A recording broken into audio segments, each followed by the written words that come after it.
Hey guys, welcome back to our channel she cooks yummy. இன்றைக்கி ஒரு யம்மியான அவல் milk recipe தான் எப்படி பண்ணுறதுன்னு பார்க்க போகிறோம். வாங்க வீடியோக்குள்ளே போகலாம். ஒரு பேன் எடுத்துக்கோங்க. அதில் 1/2 கப் அவல் எடுத்துகிட்டு நல்லா ட்ரை ரோஸ்ட் பண்ணிக்கோங்க 2 minutes. இதுக்கு திக்கான அவல் எடுத்துக்கோங்க. தின்னான அவல் சூஸ் பண்ணாதீங்க.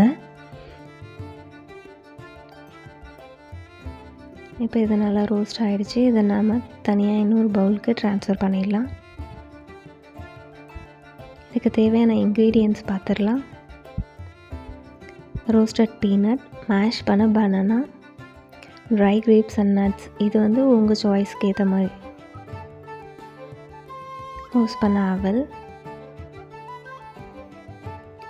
காய்ச்சி ஆற வச்சு நல்லா சில் பண்ண மில்க், சுகர். ஒரு லாங் கிளாஸ் எடுத்துக்கோங்க. அதில் ஃபஸ்ட்டு மேஷ் பண்ண பனானாவை ஆட் பண்ணிக்கலாம். நெக்ஸ்ட்டு பீனட்ஸ் ஆட் பண்ணிக்கலாம். நெக்ஸ்ட்டு சுகர், ஃபோர்த்தாக ரோஸ்ட் பண்ணி வச்சுருக்கேன் அவல்.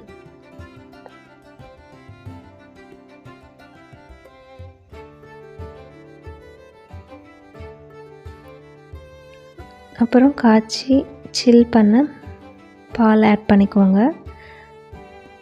ஃபைனலாக நம்ம ட்ரை கிரேப்ஸ் நட்ஸ் எல்லாம் மிக்ஸ் பண்ணி அதில் ஆட் பண்ணிக்கோங்க.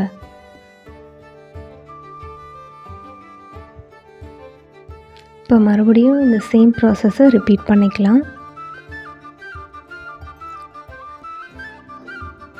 இதில் எதுவுமே மெஷர்மெண்ட்ஸ் இல்லை.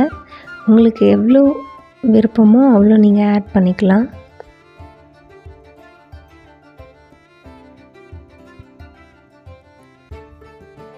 இப்போ நம்ம கிளாஸில் எல்லாத்தையும் பால் கூட அவல் எல்லாத்தையும் மிக்ஸ் பண்ணும்போது சீக்கிரமாக வந்து தின் அவல் எடுத்தால் ஊறிடும். அதுக்கு தான் திக்கான அவல் எடுக்கிறது. நம்ம எல்லாமே இந்த மாதிரி செட் பண்ணுறதுக்குள்ளேயே அது கரைஞ்சி போயிடும். இப்போ ஒரு டேஸ்டியான அவல் மில்க் ரெசிபி ரெடி ஆயிடுச்சு. எல்லோரும் ட்ரை பண்ணுங்கள். இந்த சம்மருக்கு கண்டிப்பாக ஈவினிங் டைமில் ஒரு ஹெல்தியான ட்ரிங்காக இருக்கும். எல்லோரும் ட்ரை பண்ணிவிட்டு எப்படி இருந்துச்சுன்னு கமெண்ட்ஸில் சொல்லுங்கள். உங்களை நெக்ஸ்ட் வீடியோவில் மீட் பண்ணுறேன். அது வரைக்கும் பாய்.